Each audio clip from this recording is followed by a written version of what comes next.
Hello, welcome to Microfiche Microphone. I'm Micah, and on this channel we look at microfiche from the past, old newspaper articles in the public domain. We look at them with our modern eyes, our modern perspective, and see what we can learn from them. On this microfiche time capsule, we are looking back at the Juvenile Instructor from the 15th of March, 1866. I'm continuing our series on the Juvenile Instructor. I don't really have tons to say. Last time there was a little bit of extra racism, and I'm really hoping that there's not this time. It always wears on me, so hopefully it's not an issue. But like I said, it is from 1866, so keeping that in mind. Poetry. Good night and good morning, a child's song. A fair little girl sat under a tree, sewing as long as her eyes could see, then smoothed her work and folded it right, and said, "Dear work, good night, good night." Such a number of rooks came over her head, crying caw, caw on their way to bed. She said as she watched their curious flight, "Little black things, good night, good night." The horses neighed and the oxen lowed, the sheep's bleat bleat came over the road, all seeming to say with queer delight, "Good little girl, good night, good night." She did not say to the sun, "Good night," though she saw him there like a ball of light, for she knew he had God's time to keep, all over the world, and never could sleep. The tall pink foxglove bowed his head, the violets curtsied and went to bed, and good little Lucy tied up her hair, and said on her knees her favorite prayer. And while on her pillow she softly lay, she knew nothing more till again it was day, and all things said to the beautiful sun, good morning, our work's begun." Okay, that's really sweet. We've had some super preachy ones in the past, but I think that is perfectly appropriate for a religious magazine. This is really cute. I like it. Cool. Yay, good things. Biography. Joseph Smith the Prophet. Continued. We are continuing so far. They have almost exclusively been quoting from Joseph Smith history, although they have started to stray from there. Let's see what we have to talk about today. After Martin Harris returned from the city of New York, he went home and arranged his affairs, and then came to live with Joseph in Pennsylvania. Did he really? This was in the month of April, 1828. Joseph translated from the plates, and Martin Harris wrote as he translated. Some time after he had begun to write for Joseph, he commenced teasing Joseph to let him have the writings to carry home to shew them. He teased so much that Joseph inquired of the Lord whether he might take the writings home, and the Lord replied that he must not. But this did not satisfy Martin Harris. He pressed Joseph to ask again, and the second time he received the same answer. The third time Joseph asked for him, the Lord granted him the privilege of taking the writings on certain conditions.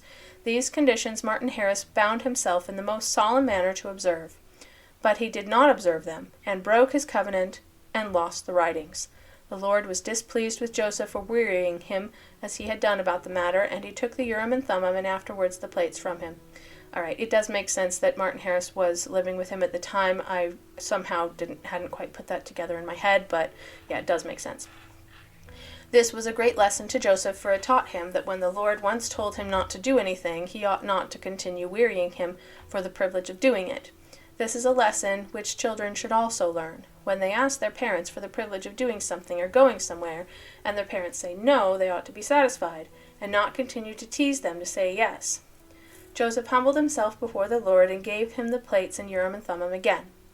On the 15th of April, 1829, Oliver Cowdery came to Joseph's house.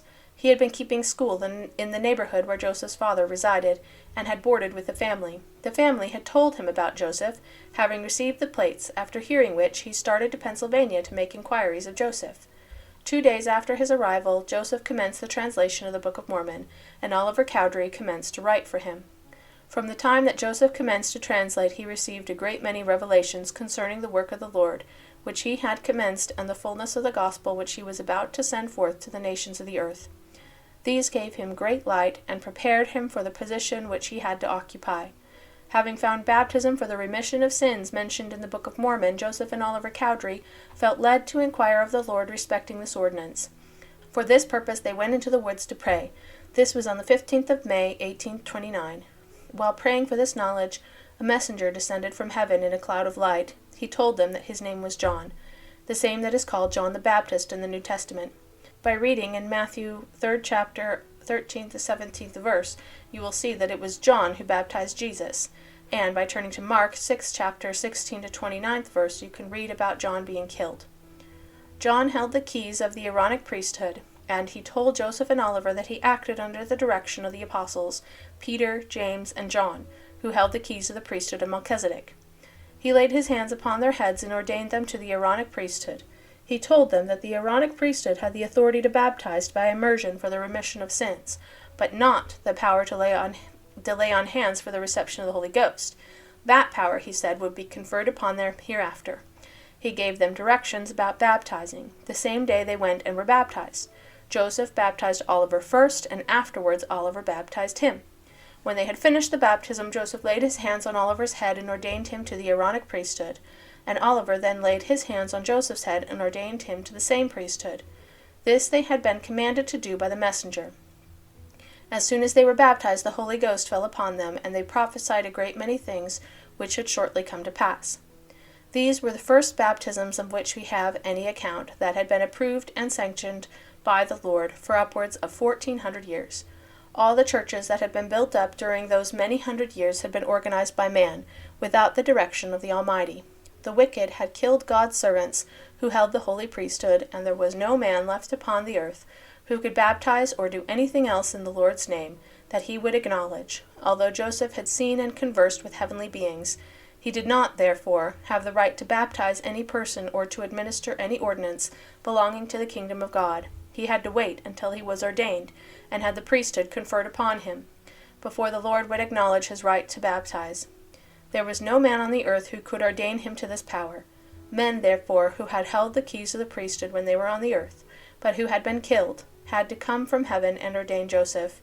And even when he and Oliver were ordained to the Aaronic priesthood, they could not lay hands on people for the Holy Ghost to rest upon them. They could only baptize them for the remission of their sins. They had to wait until the apostles Peter, James, and John, who were the last men who had held the keys of the Melchizedek priesthood on the earth, should come to them and ordain them and give them the necessary power and authority. The Lord does not want any man to act for him unless he tells him to do so. They must not run until they are sent. By reading the Bible, the Book of Mormon, and the Book of Doctrine and Covenants, you will find that he has always been very particular about this. It is important, children, that you remember these things. To be continued. This story is, I'm fairly certain, from the History of the Church, which was written by Joseph Smith.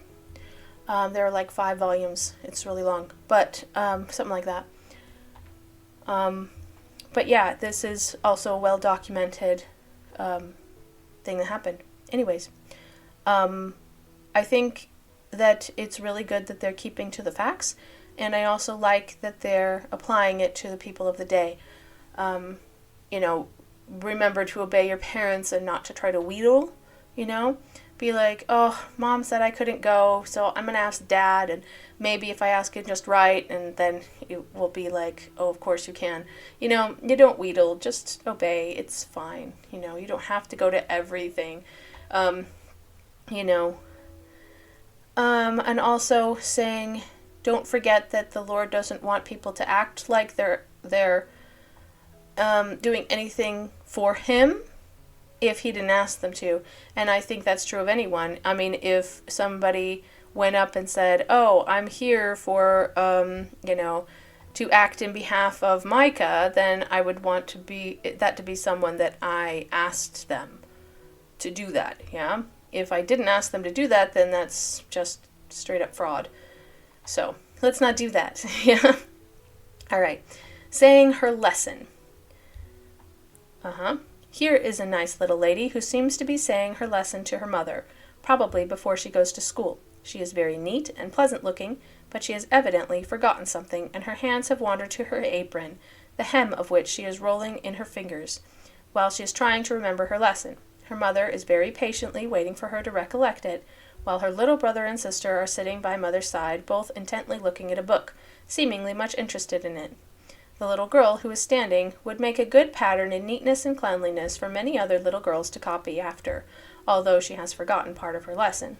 We hope our young readers, both boys and girls, will strive to learn their lessons correctly, and always strive to fasten them so firmly on their minds that they will not forget them easily. It's interesting that they've concluded from this sketch that the girl has forgotten something.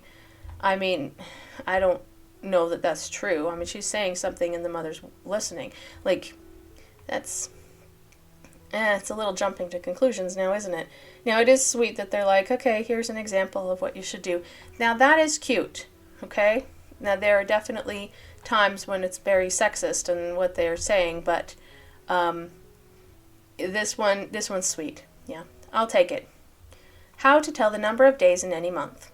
By counting the knuckles on the hand with the spaces between them as follows. January, first knuckle. February, first space. March, second knuckle. April, second space. May, third knuckle, etc. And all the months with 31 days will fall on the knuckles, while those with 30 days or less will come in the spaces. I've seen that before. Now, the thing is, July and August both have 31 days, and that's why you have 2 knuckles in a row. Yeah, so you have 4 knuckles with 3 spaces on the left hand, and then 4 knuckles with 3 spaces on the right hand. And so you go January 1st knuckle, February 1st space, March 2nd knuckle, April 2nd space, May 3rd knuckle, June 3rd space, July 4th knuckle, and then August 1st knuckle on the right hand, and then September 1st space, October 2nd knuckle, November 2nd space, December 3rd knuckle. So you don't have to use the last 2. But yeah, that would make July and August next to each other, and both being knuckles, and then they're both 31 days. There's 2 in a row with 31 days. In the first half of the year, the even-numbered months have fewer days. But in the second half of the year, the odd numbers have fewer days, with July and August both having 31. So, I mean, the one I had always learned was 30 days has September, April, June, and November. All the rest have 31 except February, which is 28. Add 1 more. We add to it 1 year and 4, which is going over super fast, but if you follow that, I guess all the people who are familiar with it would have followed it. But yeah, that's the way I learned it, and I've never forgotten it. So, whichever way that you use that helps you remember, it's all good. Okay, bad words. Do my young friends ever speak bad words? Do you know what is meant by bad words? There would be no such thing of bad words if all words had been at all times properly used. It is not that the words are bad of themselves. Really?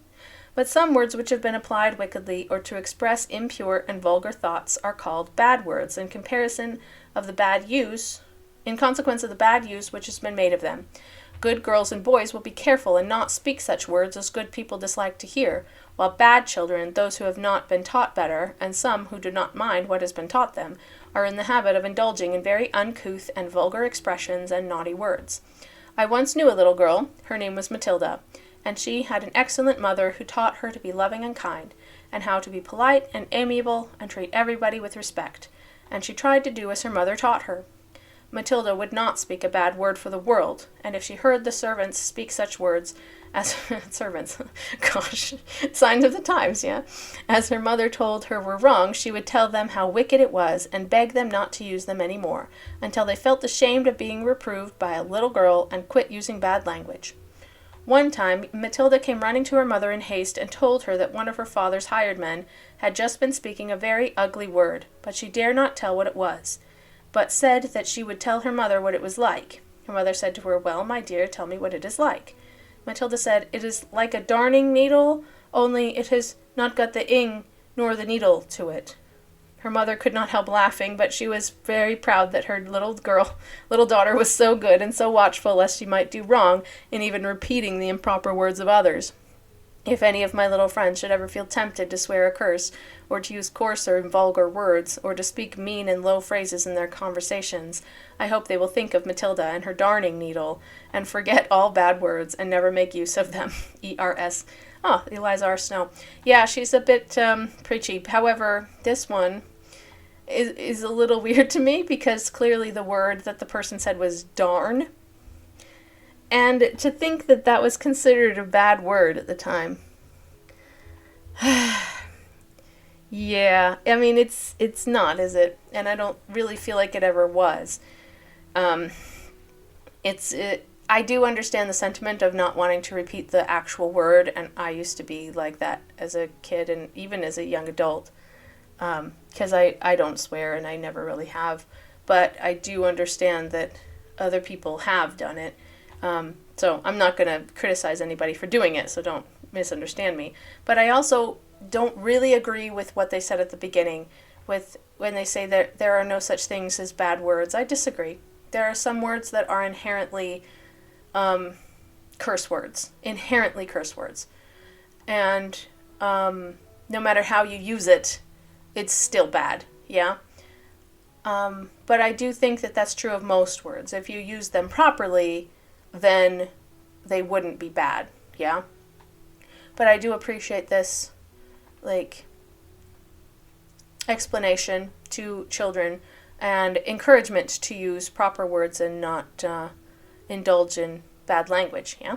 Anyways, the extent of our country. It has been computed that the United States have a frontier line of 10,750 miles, a seacoast of 5,430 miles, a lake coast of 1,160 miles. One of its rivers is twice as long as the Danube, the largest river in Europe. That's not the largest river in Europe. I recently looked this up. That's how I know that. The largest river in Europe is the Volga, which is in Russia. I guess they didn't count that as Europe at that point. I don't know. That's funny. No, I recently asked Google about this. So I happen to know that. The Danube is quite large, but it is not the largest river in Europe. The Ohio is 600 miles longer than the Rhine, and the noble Hudson has a navigation in the Empire State 120 miles longer than the Thames. Yeah, that doesn't really surprise me at all. Okay, yeah, U.S. is a big country. Within Louisiana are bayous and creeks almost unknown that would shame by comparison the Tiber or Seine. The state of Virginia alone is 1/3 larger than England. The state of Ohio contains 3,000 more square miles than Scotland. Why are they saying this? Who cares? The harbor of New York receives the vessels that navigate the rivers, canals, and lakes to the extent of 3,000 miles, equal to the distance from America to Europe. From the capital of Maine to the Crescent City is 200 miles farther than from London to Constantinople, a route that would cross England, Belgium, a part of Prussia, Austria, and Turkey. Why are they saying this? Yes, the U.S. is big. Is it as large as all of Europe? Maybe with Alaska it is. At this point, Alaska wasn't part of the country. So I don't know for sure. I think it's a little weird that they're comparing it. I guess it does make a little bit of sense if you didn't have a decent map available and people think of Europe as being really big and they think of America as being small. And no, it's not. It's quite large. It's a very large country. And yeah. Is it 4th largest in the world, I believe? Yeah. Shocking. Okay, learn to work. Poor and helpless will that woman be who does not learn when a girl to employ her hands in useful labor. She may have enough, but she will not know how to use it for the comfort of her family. She may be well educated and able to converse interestingly. She may play well on the piano, and all that is well, but if she does not understand work, her common everyday duties cannot be well done. And these are what in all circumstances contribute most to the comfort of everyday life. Selected. I don't like that this was gendered. I feel like that's true of anyone. Yeah. But other than being pointlessly gendered, I actually do like the sentiment. All right. Oh, great. Some racism again. Yes. I'm sorry. I hate the racism, but it's part of the culture, so I can't really get past it. Okay. Trading for furs. On the 9th day of September, 1609, Hendrik Hudson, a Dutch captain on board his stout little vessel, the Half Moon, entered the Bay of New York and sailed up North River, which has ever since borne his name, the Hudson. See? He was the first European of whom we have any account who visited that part of the continent. A very good land to fall in with, and a pleasant land to see, was the explanation when he gazed upon the beautiful scene which presented itself before him. The Dutch government was not slow to avail itself of the benefits of this discovery.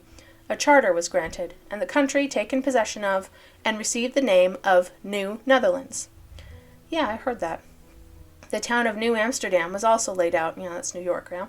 In 1664, the English captured the country from the Dutch and changed the name of the colony, and also the name of the town of New Amsterdam to New York. Soon after Hudson's discovery, a company of Holland merchants fitted out ships and sent them over to trade with the Indians. This traffic became very extensive, and many traders became rich by the business, shipping the furs they obtained from the Indians to Europe.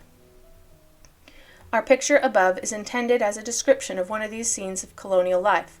The worthy Dutch burghers in their old-fashioned dresses are watching with much interest the delivery of peltries or skins which the Indians are carrying up in bundles from a canoe at the water's edge.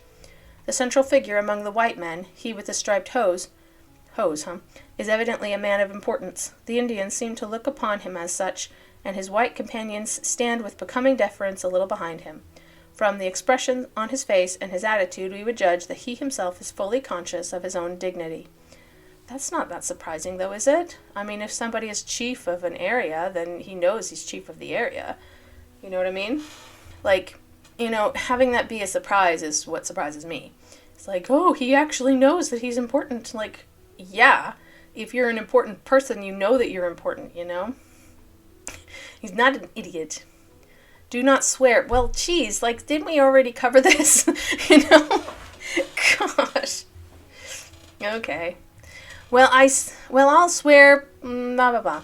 Hold on, stop and think a moment. Swearing, in many instances, like some other foolish and evil habits, is the result of thoughtlessness. Wait a second, they're not talking about actually using bad words, are they?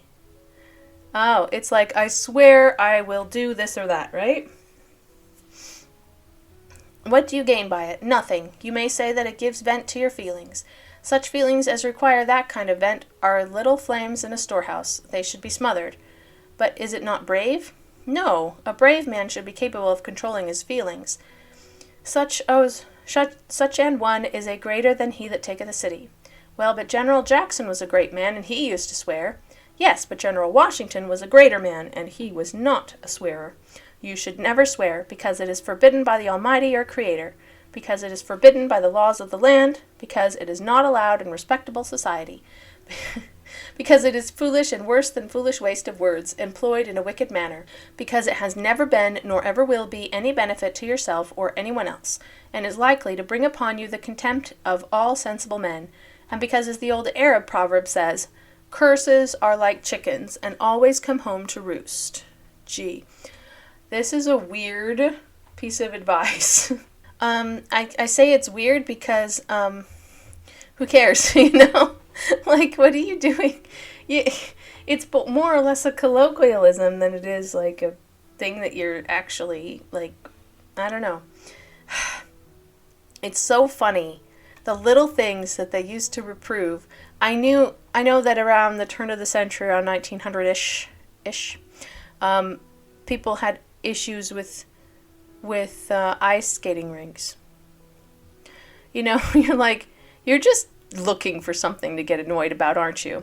It's just so funny to me. This is one of those things to me. There's a lot of very general, advice. All right. Early to bed. What were the little girls talking about? About going to bed. One said she went to bed at 8, another at 8:30, another at 9. Mary Davis, a poor puny child, said she did not go to bed till 10, and she said it was as if it was something to be quite proud of.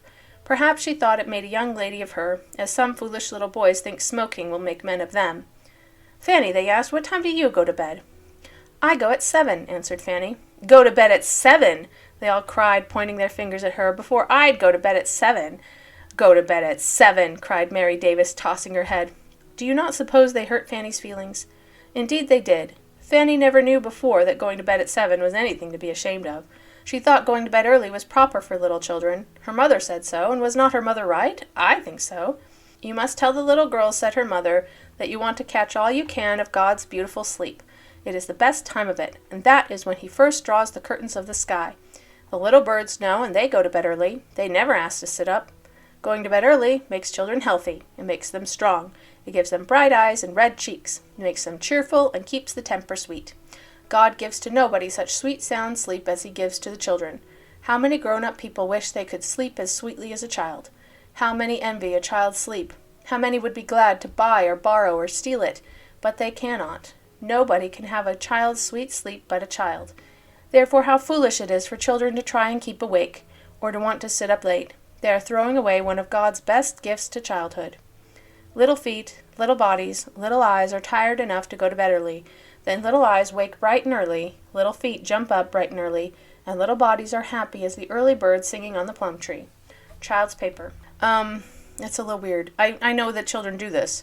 Let's compare, like, what time we go to bed. But,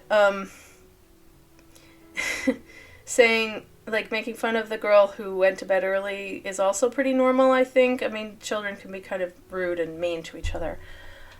But, like, saying Mary Davis, a poor puny child, said she did not go to bed till 10. It's like, oh, of course, because she's small, because she goes to bed so late, you know?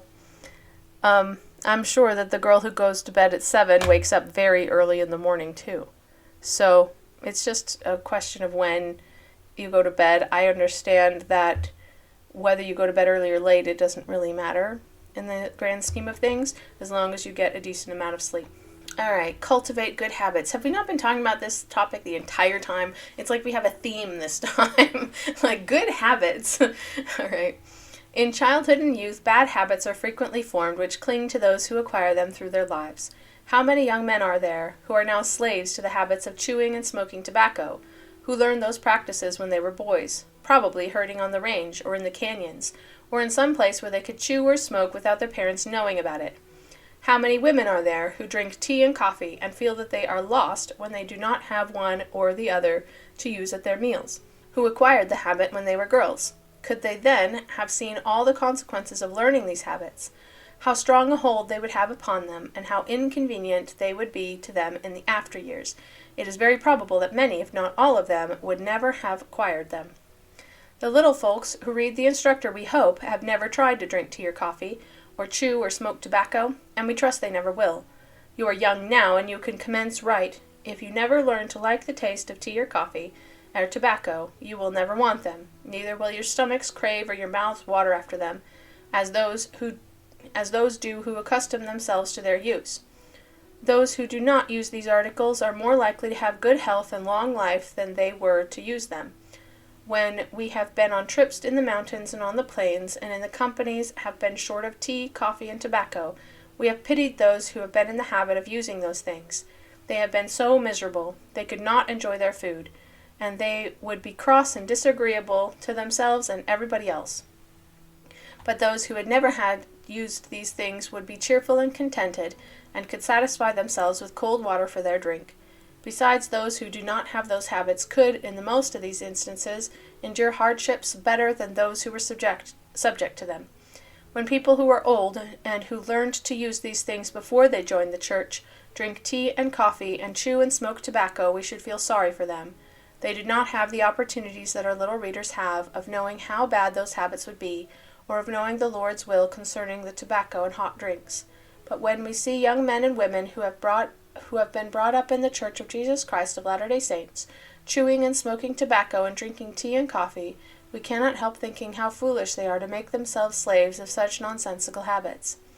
Children, if you will look into the book of Doctrine and Covenants, which contains many of God's words unto us who now live, you will find a revelation on page 240, English edition, which is called A Word of Wisdom.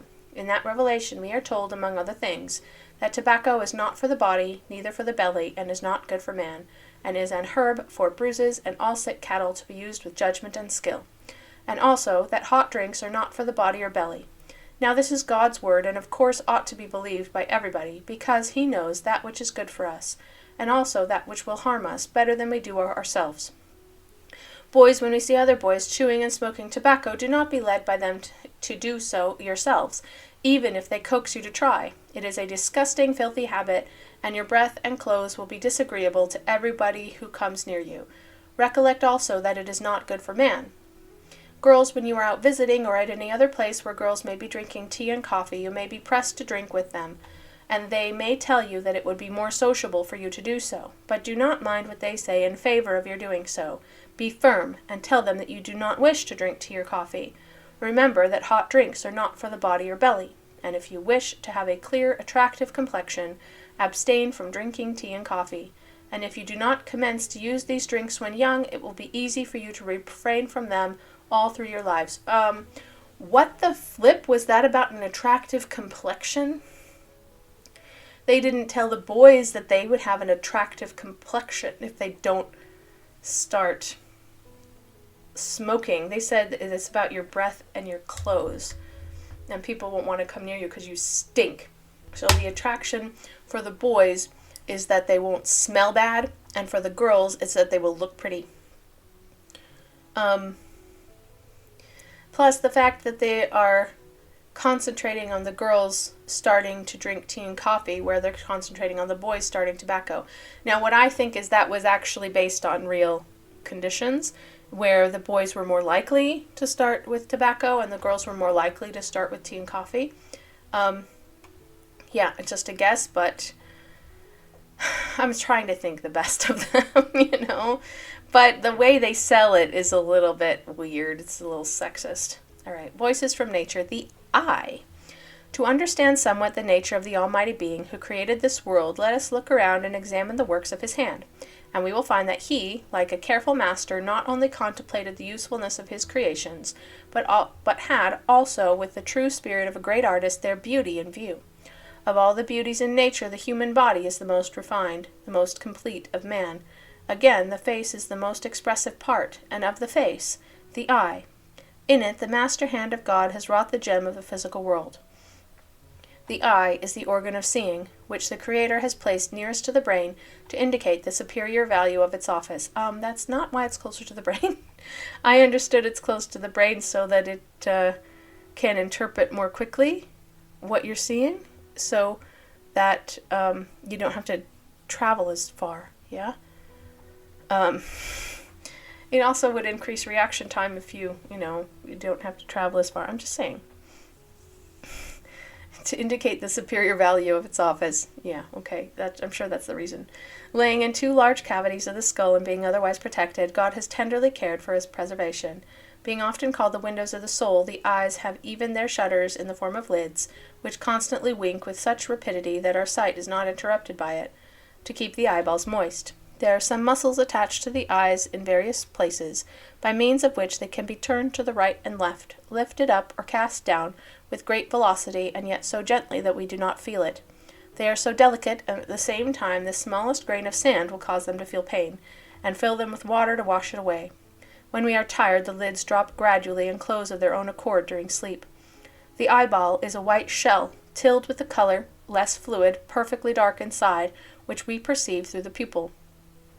The pupil is that round black space in the center of the eye, which is nothing but an opening in the eyeball, that lets the rays of light which have to form a picture of the objects before the face, only reversed on the back inside the eyeball. Interesting they knew that back then. All these operations take place according to certain laws which are called the laws of optics by philosophers. Why are philosophers talking about eyes? That's a little weird. Suppose I have here an artificial eye large enough for you to put your head in. It is perfectly dark inside, but when I hold a candle before the opening, only with a glass-covered pupil, you will see the picture of the candle in the back of the eye turned upside down. Or you will see the picture of that tree before the house with its top pointing downward. How the brain conceives these reversed pictures of the real eye in the right position is one of those mysteries by which the Creator has marked the limits of the human understanding. Yeah, your brain flips it, yeah? The eye often speaks with eloquence and fire when the lips are silent. The look of confidence, affection, and love in innocent childhood is a sweeter song than any poet ever wrote. Sparkling eyes are often to the teacher a better testimony to the attention of the scholars than any assurance in words. Do not anger, wrath, scorn, or other similar passions send forth their lightnings from the eye? Often when the handsome face, the polished manners of the refined language of the hypocrite have nearly gained their end, the eye betrays the snake lurking under flowers, and the wicked look reveals evil intent in spite of himself, for only the good, the virtuous, the innocent, and the wise can have a beautiful eye. Often when the heart is too full for utterance, the tearful eye, lifted up to the throne of the Father in heaven, speaks a prayer that the trembling lips cannot pronounce, but which the recording angel puts down in the book of life as one of the inspired anthems sung to the praise of the great Jehovah. That was some really good, very accurate information. I also liked that, they mentioned that many people are much more expressive with their eyes than they are with their face. Yeah, that was interesting. All right, Little George. I love these. Okay, Little George in a workhouse. After the lady had done talking with the aged gentleman in the dull-looking room, he gave her a piece of white paper, which he got from one of the fine gentlemen on the high stools. Little George thought this was very kind of the gentleman, and he turned to leave the office of business with the lady. When they came to the front door, Little George bounded out with the light of day, and felt that he had just escaped from a big cage, and his little heart fairly moved with joy that he did not have to sit with his face to the wall on a long-legged stool to play with feathers all the day long. He would rather play in the glorious sunshine, to be free to go where he had a mind to, like the little birds that fly in the air, and like the little fishes that swim in the water.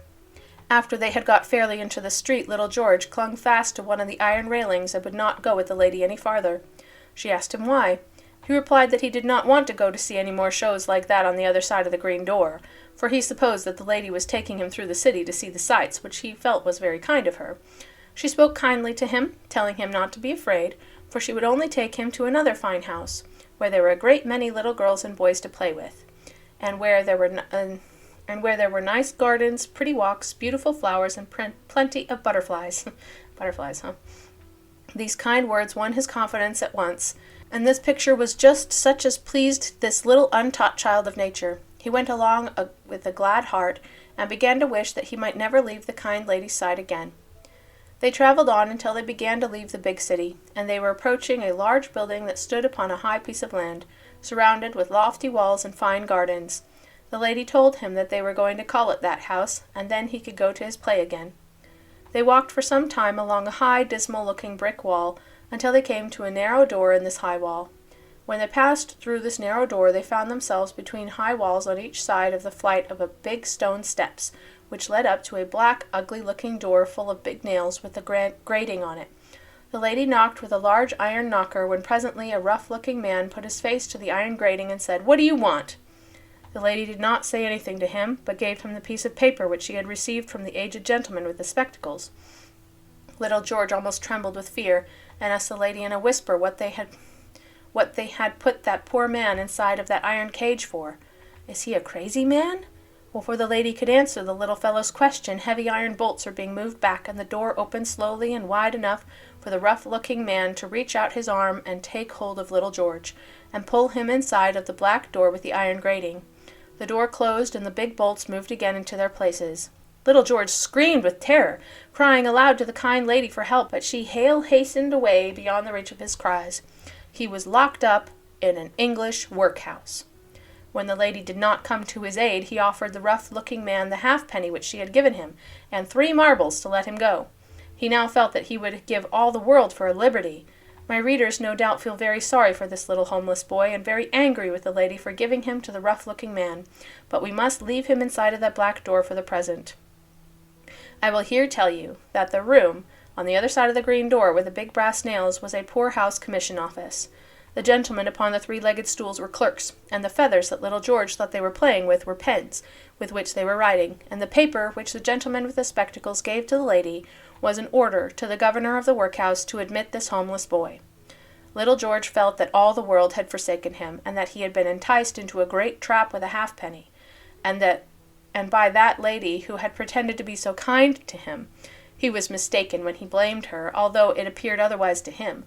She was one of his best friends, and had just done him a great kindness, which we shall see to be true when again we follow the fortunes of Little George.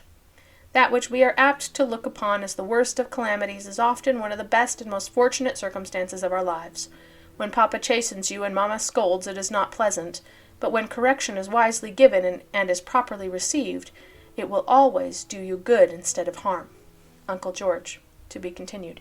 This is really good information, because this little boy was homeless, and he had no idea that his circumstances were so bad. He did have bad days. He admitted it himself when he didn't find enough to eat or was very, very cold. But he thought that that was just, normal relatively, that most people had to deal with it. He just felt like his situation was just the way it is. And then having somebody look out for him and make sure that he had a place to go. That's kind of impressive, whether the state is now able to take care of him because his parents obviously were unwilling to do so, or unable, one or the other. All right, correspondence. Farmington, April 14th, 1806. Brother Canon, as I am a reader of the Juvenile Instructor, I take the liberty of forwarding a few lines to you. Your little paper is a welcome visitor indeed, and we look forward with pleasure for its arrival. I mean to keep them all clean and make a large book of them. According to request, I send the answer to the riddle in your 4th number. Yours respectfully, Helen Brown. That's cute. I wonder how old she was. Sabbath at all times. By different nations, every day of the week is set apart for public worship. Sunday, by the Christians. Monday, by the Greeks. Tuesday, by the Persians. Wednesday, by the Assyrians. Thursday, by the Egyptians. Friday, by the Turks. And Saturday, by the Jews. Is that true? I have no idea if this is true, so if you have more information than I do, please let me know. Our wishes are but the idle blossom of human life. They seldom bear fruit. Your wishes seldom bear fruit? I think that's kind of not true. I guess it depends on what you're wishing for. But if you're wishing for something and then work for it, I don't see any reason why it wouldn't bear fruit, so to speak, or come true. Yeah, a farmyard scene. I have never worked on a farm, so I don't know much about this. However, I have read, Little House on the Prairie, so hopefully that'll be good enough. This illustration represents a farmyard scene. There is an air of calmness about it that suggests many pleasant thoughts. The lady sitting on the stool is about to milk the cow standing beside her, but has paused to have a little conversation with her husband, leaning over the wooden gate. How do you know they are married? And the child looking up at its father is perfectly at home among the cattle. See how quiet the cows are, and the oxen too, for the ox yoke would lead to the belief that the artist intends to represent some of the animals as oxen, which the large back of the one in the foreground on the right side would confirm. Oxen and cows are generally very docile and quiet, and when they are treated with kindness. We hope boys who read the instructor and who may have to work with oxen and cows, horses and mules, will not get angry with them, for they cannot understand so well as you can. But they soon learn to know those who are kind to them. Do not whip them savagely, nor beat and abuse them as some do, and never swear or get into a passion at them, but be patient with them, and you will be able to govern them far better than if you were to get angry. It is very pleasant to watch the cows coming home in the evening, with their udders full of sweet rich milk, and to hear them lowing as they look around them waiting to be milked. The Lord has given us the cow to be of use to man. From her we get milk and butter. Her flesh is good for food, but it should be eaten sparingly, except in times of famine or extreme cold. We should always be kind to cows. Then they will be gentle, and children can then go near them without having the least cause to be afraid, just as the child in our illustration. The animals represented here are well cared for. They have a nice clean yard, and you can see that they have been well fed. When you grow up and have cows and oxen of your own to take care of, try and have them up in a comfortable place, well fed and taken care of, and try to take good care of your father's stock so that you may have to drive it out and in or look after now. That's good advice in that you're saying, take care of your animals. I think that it's a good reminder not to get too frustrated with animals who don't understand what you want. Yeah, so I do appreciate that. All right, the story of Daniel.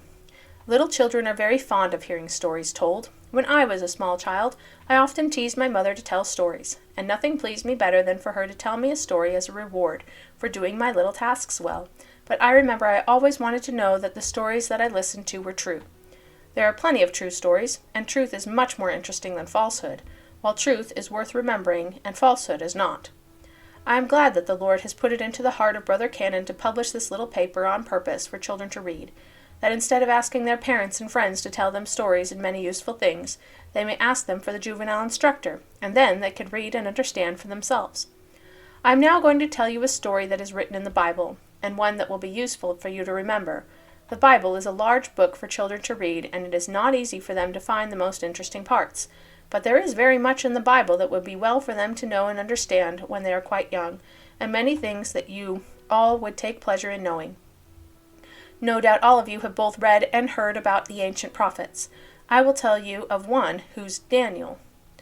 Oh, that's the wrong who's. Who's Daniel. He is a very wise and good man. He must have been a good boy, for good boys make good men, and good girls make good women. It was many hundred years ago when the prophet Daniel lived, and if you would like to know where he lived, if those of you who have atlases will take the trouble to look on the map of the Eastern Hemisphere on the continent of Asia in the land of Judea, you will find the city of Jerusalem. Jerusalem was the home of this prophet, and at the time when Daniel lived, it was a great and beautiful city. The people who lived in Judea were called Jews or Israelites, and they were the people of God, because they worshipped God and believed in prophets. God talked with the prophets and told them what the people should do, and when they did as they were told, they were blessed and prospered in all things and had power over their enemies. But when they did not do as the Lord commanded them to do, he let their enemies make war with them, and take them prisoners and rule over them. At the time of which I am telling you, the Jews had disobeyed the words of the prophets, and the Lord let Nebuchadnezzar, the king of Babylon, come against Jerusalem with a great army. After he had killed a great many of the Jews, he took the city of Jerusalem and carried many of the people away from their own homes to live with strangers in the city of Babylon, which was another great city in the land of Assyria. To be continued. Yeah, you didn't even really get into the story at all, did you? All right. Yeah, you know the story of Daniel the Lion's Den. But I did find it interesting that they're like, yeah, ask your parents for the Juvenile Instructor. They're trying to sell their own paper. Come on, people. Gosh. All right. The Riddler. The copy containing the names of those who answered the riddle in number 4 was handed to the compositor, but was afterwards lost from some cause or other. We hope our little friends will not be discouraged because of this, but continue answering the riddles that may be printed. We will try and take care that their names are not lost again. The answer was correctly given by those who forwarded their names. It was Great Salt Lake City. Charade. I am composed of 11 letters. My 4, 5, 6, 10 is a native of a country in Europe. My 3, 8, 9, 10 is to burst asunder. My 1, 5, 7 is usually made of clay. My 4, 5, 6 is a Bible name. My 11, 2, 5, 6 is the color of a horse. My 1, 2, 7, 4, 5, 6 is a river mentioned in the Bible. My 11, it could be 12 also in the first one. Might not be 1, 2. My 11, 8, 9, 10, 3 springs in the mountains and always goes downward. My hole is a river in Utah. All right. Once again, I am not going to give the answer. So, write down in the comments below if you've solved it. I think there was a lot of general advice in this one. Most of it was good. So I am pleasantly surprised considering the horrible amount of racism in the last one. There was still some racism, but it hopefully wasn't nearly as bad as last time. I think it's funny when they're like, do not swear, and then talking about bad words. Like, they had 2 different articles. Like, to me, it's kind of the same sort of thing. Not nearly as much sexism, although it was definitely an underlying. I really liked the poem as well. But, this one was cute. This one was sweet and just had a lot of good general advice. So, I hope you enjoyed that as well. If you did, like the video, subscribe to the channel, and I hope to see you in the next video.